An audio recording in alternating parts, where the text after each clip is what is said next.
সম্মানিত সুধী,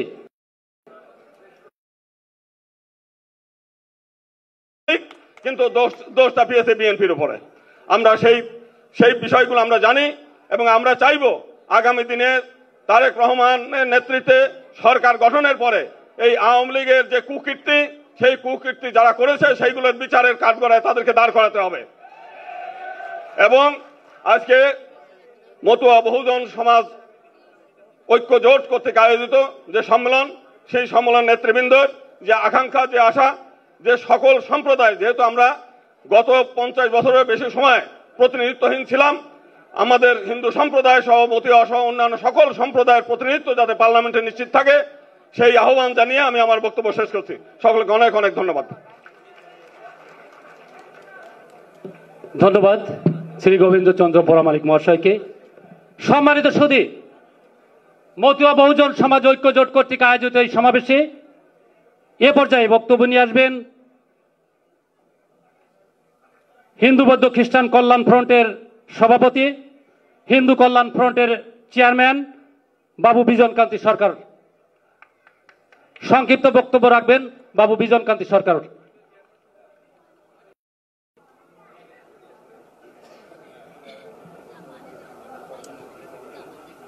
আজকের এই হিন্দু ধর্মীয় প্রতিনিধি সম্মেলনের সম্মানিত সভাপতি, মাননীয় প্রধান অতিথি, বাংলাদেশ জাতীয়তাবাদী দলের ভারপ্রাপ্ত চেয়ারম্যান ভদ্র মহোদয় এবং ভদ্র মহোদয়াগণ, আপনাদের সকলকে আমার শ্রদ্ধা ও প্রণাম জানিয়ে আমি সংক্ষিপ্ত দু একটি কথা বলবো। আজকে একটা বিশেষ দিন। এই হিন্দু প্রতিনিধি সম্মেলনের প্রধান অতিথি পেয়েছি আমরা আগামী রাষ্ট্রনায়ক, বাংলাদেশের সবচেয়ে বড় দলের যিনি প্রধান ভারপ্রাপ্ত চেয়ারম্যান জনাব তারেক রহমান সাহেবকে। বাংলাদেশের প্রতি অঞ্চলে প্রত্যেক জায়গায় একটা কথা শোনা যাচ্ছে যে সামনে সরকার তারেক রহমান সাহেবের সরকার, সামনে সরকার বিএনপি সরকার, সামনে নির্বাচন, আগামী ফেব্রুয়ারির প্রথমার্ধে নির্বাচন হবে আমরা জেনেছি। আবার পাশাপাশি নির্বাচনকে ভণ্ডুল করার জন্য কুচক্রী মহলের উদ্যোগও আমরা দেখতে পাচ্ছি। আপনারা জানেন যে একটা দেশ কখনো সুষ্ঠুভাবে চলে না যদি নির্বাচন না হয়। নির্বাচন করে নাই বলেই শেখ হাসিনাকে নির্মমভাবে বিদায় নিতে হয়েছে, খারাপভাবে দেশ চালানোর জন্য তাকে বিদায় নিতে হয়েছে। আমাদের অনেকেই, বিশেষ করে হিন্দুদের অনেকেই আমরা একসময় শেখ হাসিনার সমর্থক ছিলাম, কিন্তু নির্মমভাবে আমাদেরকে প্রতারিত করে উনি চলে গেছেন দেশ ছেড়ে। তার দলের মানুষদেরকে উনি বিপদে ফেলে গেছেন বলে আমি মনে করি। আজকে সারা দেশে যখন এরকম একটা পরিস্থিতি তৈরি হয়েছে, আমরা যারা হিন্দু সম্প্রদায়ের মানুষ, সনাতন সম্প্রদায়ের মানুষ এবং ধর্মীয় যারা অন্যান্য সংখ্যালঘু সম্প্রদায়ের মানুষ, বিশেষ করে বৌদ্ধ, খ্রিস্টান,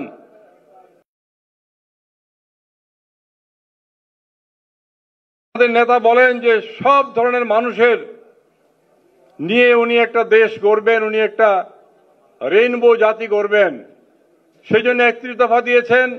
সেই 31 দফা আপনারা পড়েছেন, আমরা অনেকে জানি। যদি এখনো পড়ে না থাকি আমাদের পড়ে নেওয়া উচিত। সেখানে আমরা আমাদের আশ্রয় খুঁজে পাওয়ার চেষ্টা করতে পারি।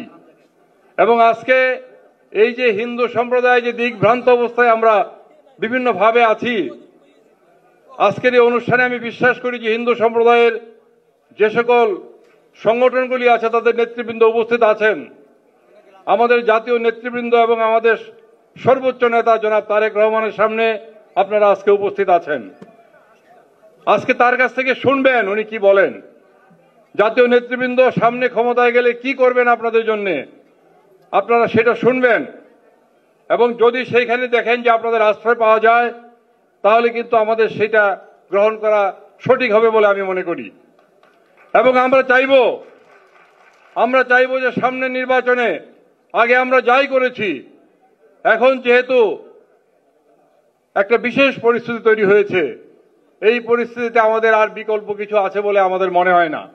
কাজেই এই দেশনায়ক জনাব তারেক রহমানের নেতৃত্বে যে নির্বাচন হবে, তিনি যেভাবে নির্বাচনের প্রতিদ্বন্দ্বিতা করবেন, তার দল করবে, তার জোট করবে এবং সমস্ত মানুষকে নিয়ে যেভাবে নির্বাচনে দাঁড়াবেন, আমরা যেন তার সাথে সামিল হতে পারি, আমি আপনাদেরকে এই আহ্বান জানাবো। আরেকটা কথা বলতে চাই, আমি সনাতন ধর্মের মানুষ হিসাবে আমাদের সামনে কিন্তু খারাপ অনেক নজিরও আছে, কষ্ট পাবেন না। আমি বলতে চাই, আমাদের যে শহীদ রাষ্ট্রপতি জিয়াউর রহমান, যিনি বাংলাদেশী জাতীয়তাবাদী ধারণা আমাদেরকে দিয়েছেন, ইনি কিন্তু ওরাকান্দি গিয়েছেন তার হানা ভোটের আগে। আপনারা মনে করতে পারেন সেই পুরনো সময়ে তিনি থেকেছেন ওরাকান্দিতে। পরবর্তীকালে দেশনেত্রী বেগম খালেদা জিয়া গিয়েছেন, আপনাদের সাথে ছিলেন এবং আপনারা তার সাথে কাজ করেছেন। এই আপনারা যারা আজকে বলছেন যে আমরা মতুয়া সম্প্রদায় একত্রিত হয়েছি, তাদের সাথে গিয়েছেন, আপনাদের ইতিহাস মনে থাকার কথা। ফলাফল কিন্তু জাতীয়তাবাদী ঘরানার রাজনীতিবিদরা ভালো পায়নি। আজকে আমরা এমন কোন প্রতিশ্রুতি যেন না দেই যে ভবিষ্যতে যেন আমাদের বংশধরকে কেউ বেঈমানের বাচ্চা বলতে না পারে, নিমক হারামের বাচ্চা যেন আমাদেরকে কেউ বলতে না পারে। আজকে দেশ নায়ক তারেক রহমানের সামনে সেইভাবে আপনারা আপনাদের বক্তব্য দিবেন এবং সেই কথা আপনারা বলবেন।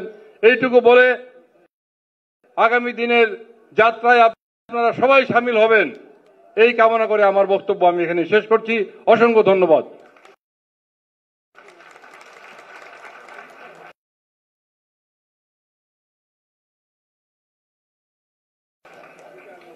আমি একটু ইন্টারাপ্ট করছি। সম্মানিত সভাপতি, আপনার অনুমতিক্রমে একটু বলতে চাই এবং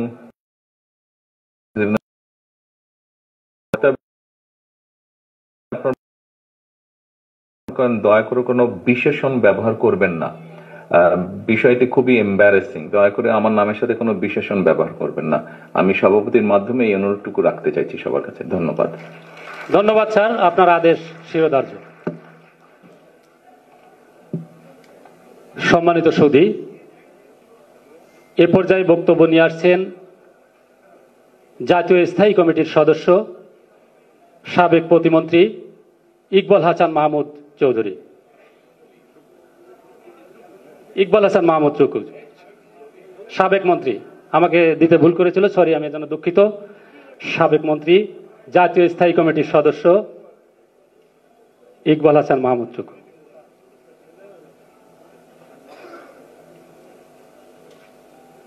আমার অভিনন্দন রইল।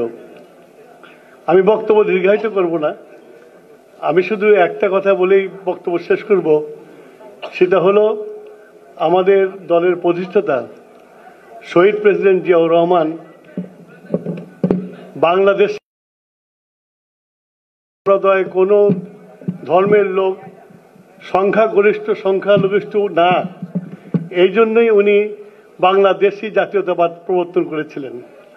সুতরাং আমরা মনে করি আপনারা সবাই এখানে সংখ্যাগরিষ্ঠ সংখ্যালঘিষ্ঠ বলে কিছু নাই। 1 নম্বর। 2 নম্বর হচ্ছিল যে আমাদের প্রতিষ্ঠাতা শহীদ প্রেসিডেন্ট জিয়াউর রহমান মনে প্রাণে বিশ্বাস করত বাংলাদেশে যে রংগুলো থাকে, বাংলাদেশে বিভিন্ন শ্রেণী, বিভিন্ন ধর্ম, বিভিন্ন জ্ঞাতি গোষ্ঠীর মানুষ বসবাস করে।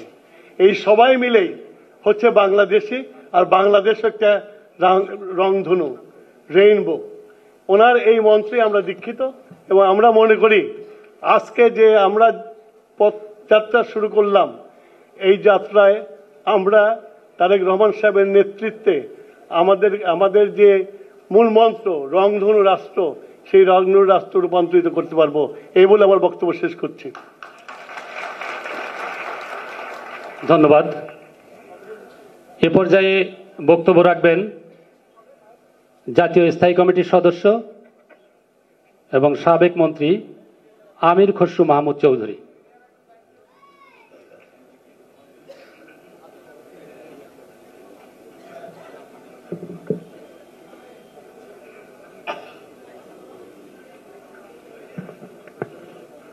মাননীয় সভাপতি, আমাদের সকলের প্রিয় নেতা জনাব তারেক রহমান সাহেব, উপস্থিত বিশেষ অতিথি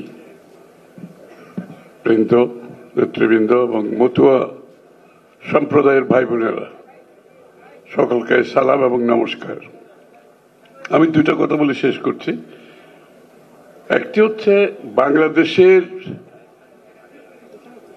রাজনৈতিক অঙ্গনে, সামাজিক অঙ্গনে, অর্থনৈতিক অঙ্গনে যে কতগুলি গোষ্ঠী পিছিয়ে আছে, তার মধ্যে মতুয়া সম্প্রদায়ের আমার ভাই বোনেরা, তারা আরেকটা পিছিয়ে পড়া সম্প্রদায়। এবং এই ব্যাপারে আমি এটাই শুধু বলতে চাই যে বাংলাদেশের সামনে একটি বড় সুযোগ সৃষ্টি হয়েছে, আমাদের সামনে একটি বড় আকাঙ্ক্ষা জন্ম নিয়েছে। এটাকে আমরা পরিপূর্ণভাবে এই সুযোগটা ব্যবহার করতে হবে। সেটা হচ্ছে যারা পিছিয়ে পড়া গোষ্ঠীগুলি আছে, তার মধ্যে মতুয়া সম্প্রদায় একটি। আমরা চাই আগামীর বাংলাদেশের রাজনীতিতে, অর্থনীতিতে, সমাজনীতিতে পিছিয়ে পড়া মানুষগুলোকে তারা যাতে রাষ্ট্রের রাজনীতিতে, অর্থনীতিতে এবং সমাজে সমানভাবে অংশগ্রহণ করতে পারে, এই একটা সুযোগ আমাদের হাতে মিলে নিতে হবে।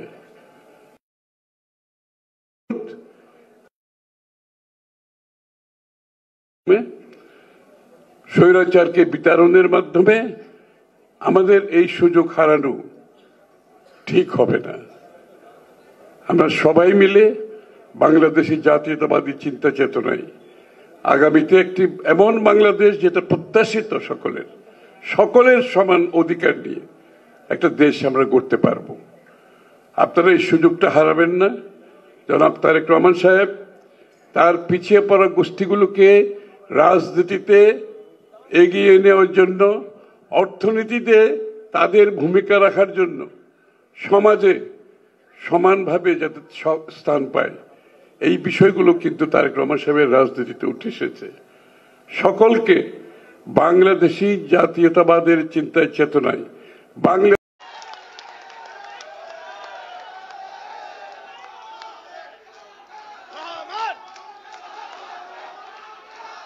সময় কম, বসতে হবে সবাইকে। দয়া করে বসুন সবাই, যেহেতু সময় কম। অনেকক্ষণ আগে আপনারা এসেছেন, অনেকে অনেক দূর যাবেন বাড়িতে। দয়া করে বসবেন সবাই। জি, দয়া করে বসুন, দয়া করে বসুন। ধন্যবাদ। বিসমিল্লাহির রহমানির রহিম।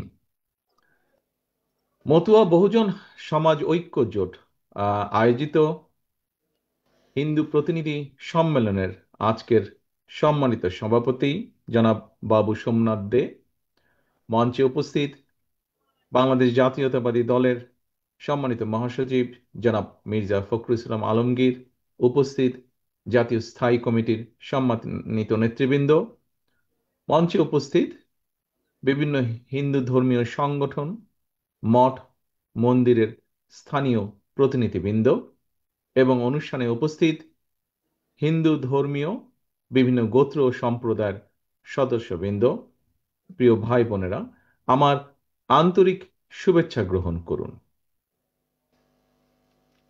প্রিয় ভাই বোনেরা, আপনাদের আলোচনায় যতটুকু আমি বুঝতে পেরেছি, আজকের এই প্রতিনিধি সম্মেলনে মতুয়া জনগোষ্ঠী সহ হিন্দু ধর্মে বিশ্বাসী আরো বিভিন্ন গোত্র সম্প্রদায়ের প্রতিনিধিরা রয়েছেন।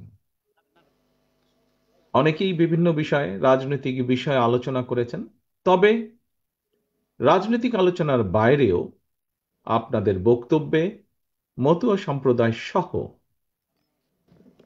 হিন্দু ধর্মাবলম্বী মধ্যকার বিভিন্ন গোত্র গোষ্ঠী সম্পর্কে বেশ অনেকগুলো তথ্য আমি জানতে পেরেছি, যা আমি মনে করি আমি এবং আমার দলও উপকৃত হয়েছেন।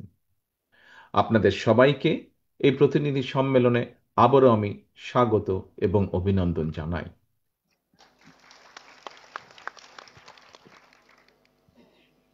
প্রিয় সকল উপস্থিতিবৃন্দ, আপনাদের বক্তব্য, যারা বক্তব্য রেখেছেন, বিশেষ করে রাজনৈতিক নেতৃত্বের বাইরে যারা বক্তব্য রেখেছেন, আপনাদের বক্তব্য শুনতে শুনতে আমার উপলব্ধিতে একটি বিষয় আহ, স্পষ্ট হয়ে উঠেছে বলতে পারি আমি। সেটি হলো, ধর্মীয় বিশ্বাস প্রতিটি ধর্মেই নিজেদের মধ্যে একটি ঐক্য সূত্র হিসেবে কাজ করে। তবে কাজ করলেও নিজ নিজ ধর্মীয় বিধি বিধান জানা মানা বোঝার ক্ষেত্রে গোত্র গোষ্ঠী সম্প্রদায়ের মধ্যে যেমন বিভিন্নতা পরিলক্ষিত হয়, ঠিক একইভাবে ব্যক্তি পরিবার এবং সমাজ জীবনেও ধর্মীয় বিধিবিধান বাস্তবায়নের ক্ষেত্রেও হয়তো কিছুটা ভিন্নতা দেখা যায়। অর্থাৎ একই ধর্মের অনুসারীদের মধ্যেও কিছুটা বৈচিত্র্য বা ভিন্নতা রয়েছে ক্ষেত্র বিশেষে।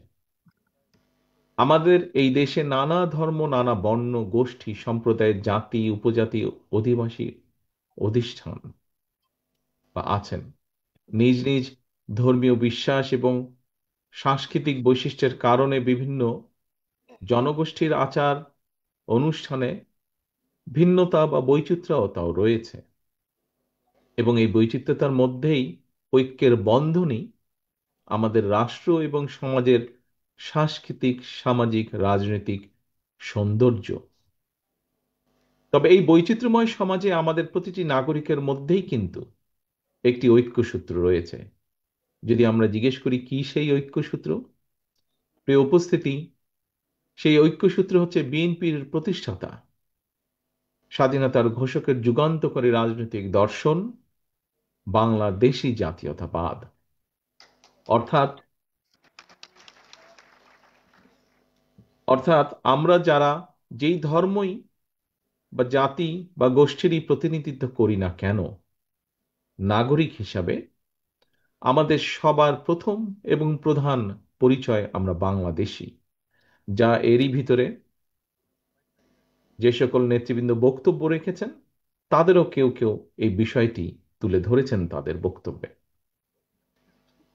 একজন বাংলাদেশী হিসাবে, বাংলাদেশের একজন নাগরিক হিসাবে এই বাংলাদেশে আপনার যতটুকু অধিকার, আমারও ঠিক ততটুকুই অধিকার। কারো বেশি কারো কম তা নয়, কিন্তু সমান, আপনার এবং আমার সমান। আমরা যেই ধর্ম, যেই গোষ্ঠীরই হই না কেন। এই প্রসঙ্গে দেশের প্রতিটি ধর্মের, প্রতিটি বর্ণের প্রত্যেক নাগরিকের দৃষ্টি আকর্ষণ করে আমি একটি কথা বলতে চাই, এবং সেটি হলো, রাষ্ট্র ও সমাজের সম্মান এবং নিরাপত্তার সঙ্গে সঙ্গে সগৌরবে চলতে হলে একজন নাগরিকের জন্য নির্দিষ্ট কোনো একটি রাজনৈতিক দলের নেতা বা কর্মীর সমর্থক হওয়া কিন্তু জরুরি নয়। রাজনৈতিক কিংবা অরাজনৈতিক রাষ্ট্রে প্রত্যেক নাগরিকের সমান অধিকার। তবে নাগরিক হিসেবে প্রত্যেকের জন্য অবশ্যই দেশের সংবিধান এবং আইন মেনে চলা সবচাইতে জরুরি বিষয়। উপস্থিত প্রিয় ভাই বোনেরা, বিতাড়িত স্বৈরাচার বা ফ্যাসিবাদের সময়কালে দেশের সবচেয়ে জনসমর্থিত এবং জনপ্রিয় দল হওয়া সত্ত্বেও সারা দেশে আমরা যদি দেখি, বিভিন্ন দলিল দস্তাবেজ দেখি, তাহলে দেখব সারা দেশে শুধুমাত্র বিএনপিরই 50 লক্ষ বা তারও কিছু বেশি নেতাকর্মীর বিরুদ্ধে কমপক্ষে 1.5 লক্ষ মামলা দায়ের করা হয়েছিল সেদিন।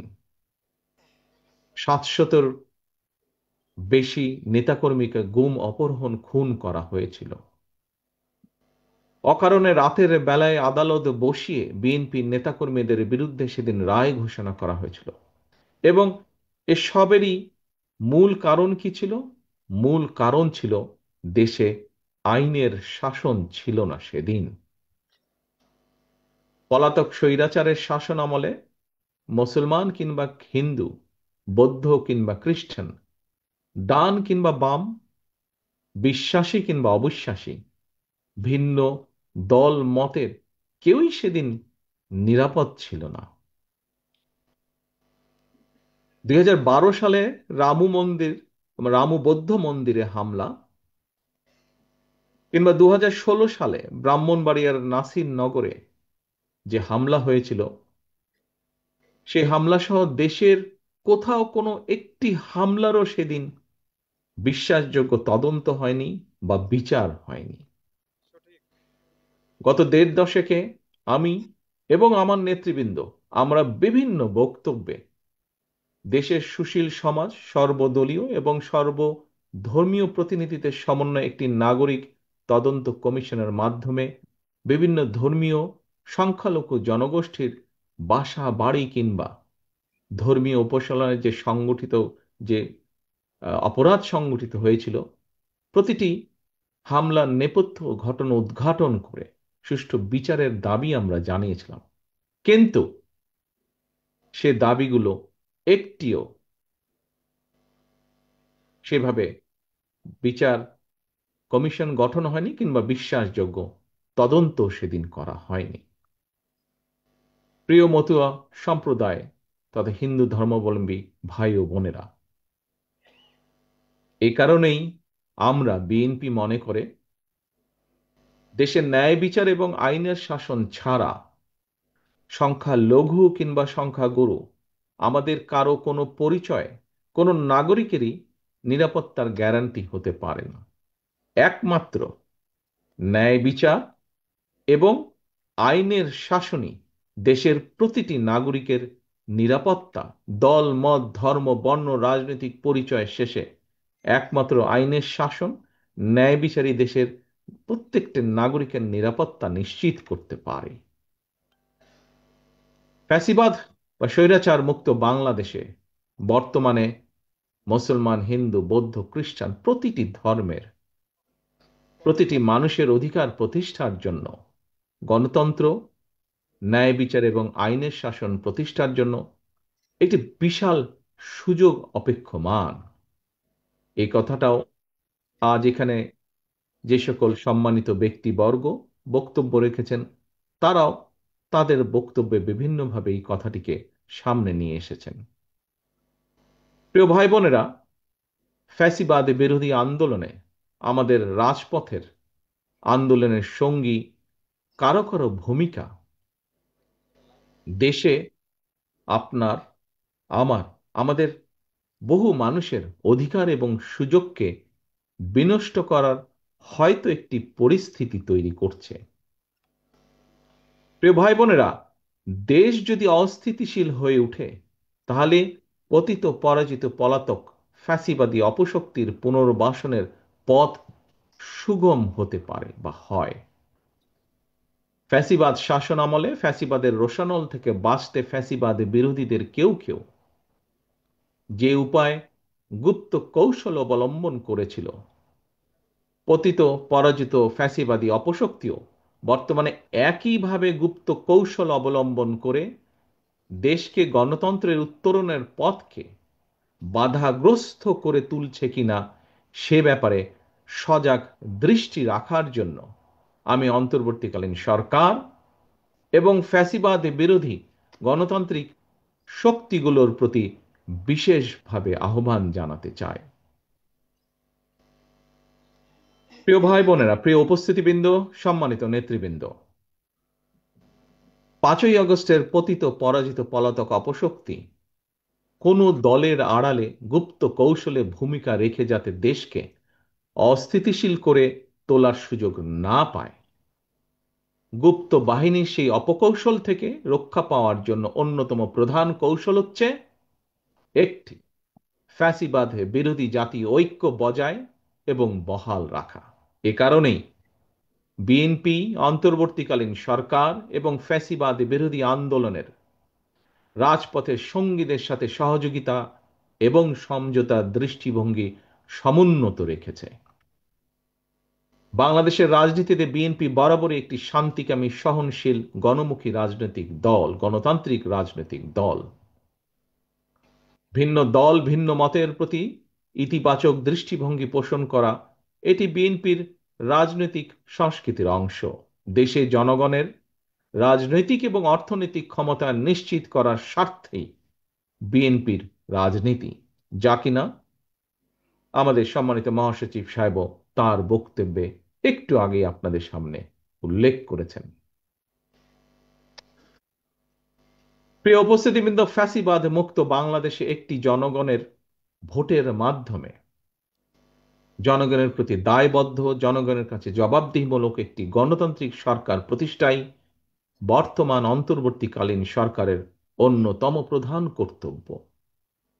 অবশ্যই কারো দলীয় স্বার্থ বাস্তবায়ন করা এই সরকারের কাজ নয়, এবং এ কারণেই বিএনপি এই সরকারের প্রতি কোন রকম চাপ প্রয়োগ করার পরিবর্তে বরং ভিন্ন মতের জায়গাগুলোতে নোট অফ ডিসেন্ট, এটাকেই বিএনপি ডিসেন্ট ওয়ে বলে মনে করে।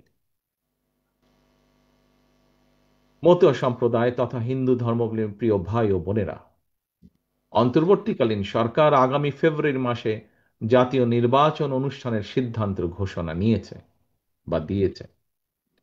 এই নির্বাচনের মাধ্যমে আপনারা আপনাদের স্বাধীন ইচ্ছা অনুযায়ী ভোট দিয়ে পছন্দের প্রার্থীকে বাছাই করে নেবেন এবং বাংলাদেশকে একটি সম্প্রীতি এবং সমৃদ্ধির বাংলাদেশ প্রতিষ্ঠার জন্য বিএনপি ইতিমধ্যেই দেশের জনগণের সামনে একটি বিস্তারিত পরিকল্পনা প্রকাশ করেছে। আপনাদের রায় তথা দেশের জনগণের রায় বিএনপি আগামী দিনে রাষ্ট্র পরিচালনার সুযোগ পেলে সরকার থেকে সহযোগিতা করার জন্য অর্থনৈতিকভাবে পিছিয়ে থাকা পরিবারগুলোর মধ্যে প্রাথমিকভাবে 50 লক্ষ পরিবারের নারী প্রধানের নামে ফ্যামিলি কার্ড ইস্যু করার পরিকল্পনা করছে। ঠিক একইভাবে প্রান্তিক, ক্ষুদ্র, মাঝারি কৃষক যারা আছেন সেই কৃষকদেরকে সহযোগিতার মাধ্যমে ধীরে ধীরে অর্থনৈতিকভাবে যাতে তারা নিজেদের পায়ে দাঁড়াতে পারেন সেজন্য তাদেরকে ফার্মার্স কার্ড দেওয়ার পরিকল্পনা করছে। প্রিয় উপস্থিতিবৃন্দ,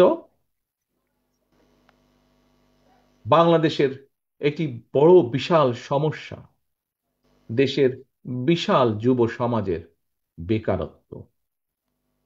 এই বেকারত্ব সমস্যাকে অ্যাড্রেস করার জন্য বেকার তরুণ জনগোষ্ঠীর কর্মসংস্থান নিশ্চিত করার জন্য তাদেরকে বিভিন্ন কারিগরি প্রশিক্ষণ এবং একই সাথে বিভিন্ন গুরুত্বপূর্ণ ভাষা শিক্ষা দিয়ে দক্ষ জনশক্তি রূপান্তর করায় দেশে এবং বিদেশে কাজের ব্যবস্থার পরিকল্পনা আমরা এরই ভিতরে হাতে নিয়েছি।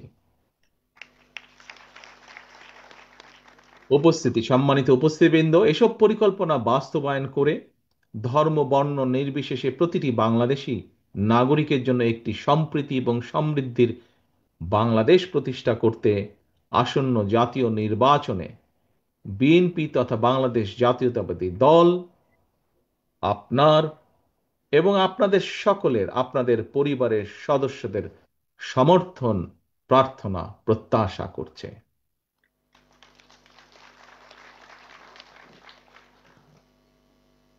প্রিয় ভাই বোনেরা, প্রিয় উপস্থিতিবৃন্দ, মঞ্চে উপস্থিত সকল সম্মানিত নেতৃবৃন্দ, আপনাদের সকলের প্রতি আহ্বান জানিয়ে আমি বলতে চাই, আপনাদের ধর্মীয় পরিচয়কে কেউ যেন নিজেদের দলীয় স্বার্থে ব্যবহার করতে না পারে সে ব্যাপারে আপনারা দয়া করে সজাগ এবং সতর্ক থাকবেন। নিজেদেরকে অবশ্যই সংখ্যা লঘু ভাববেন না।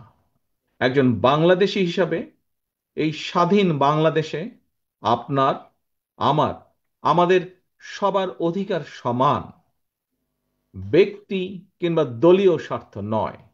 বিএনপির কাছে অবশ্যই দেশ এবং জনগণের স্বার্থই সবচেয়ে অগ্রাধিকার।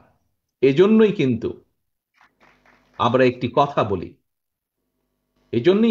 কথা বলি, এবং সেই কথাটি হলো, আমার আগে আমরা, আমাদের আগে দেশ, সবার আগে বাংলাদেশ।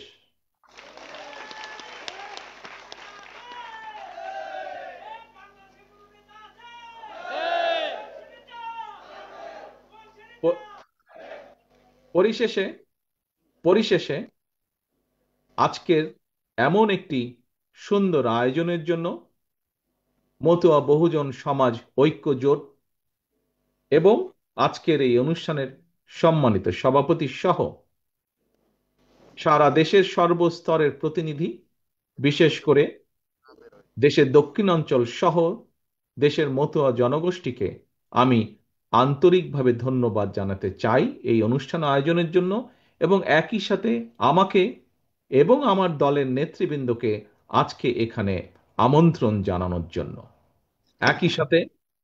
একই সাথে আগামী দিনে নির্বাচনে আপনাদের বিএনপির প্রতি আপনাদের যে সমর্থন আপনারা ব্যক্ত করেছেন সেই সমর্থন কামনা করছি, এবং একই সাথে এই মঞ্চে আজকে আপনাদের পক্ষ থেকে কিছু আপনাদের দাবি দাওয়া উপস্থাপন করা হয়েছে। আমি এতটুকুই আপনাদেরকে বলবো, আমাদের সীমাবদ্ধতার মধ্যে এবং বাংলাদেশের রাষ্ট্রীয় কাঠামোর সীমাবদ্ধতার মাঝে আমাদের যদি সুযোগ হয়, এতটুকু আপনাদের নিশ্চয়তা দিতে চাই, আমি আমার দলের নেতৃবৃন্দের সাথে আলাপ করে এই দাবিগুলোর যতটুকু, যে সকল দাবিগুলো বাস্তবায়ন করা সম্ভব, আমাদের সর্বোচ্চ প্রচেষ্টা থাকবে যতটুকু দ্রুততার সাথে সম্ভব সকল কিছু বিবেচনা করে সেগুলোকে অবশ্যই আমরা অ্যাড্রেস করব। পরিশেষে আবারও আপনাদের সমর্থন, সহযোগিতা, সাহায্য কামনা করে আগামী নির্বাচনে আপনাদের সমর্থন, সহযোগিতা, সাহায্য কামনা করে আমার আজকের বক্তব্য শেষ করছি। সকলকে আন্তরিক ধন্যবাদ। আল্লাহ হাফেজ। বাংলাদেশ জিন্দাবাদ। বাংলাদেশ জাতীয়তাবাদী দল জিন্দাবাদ।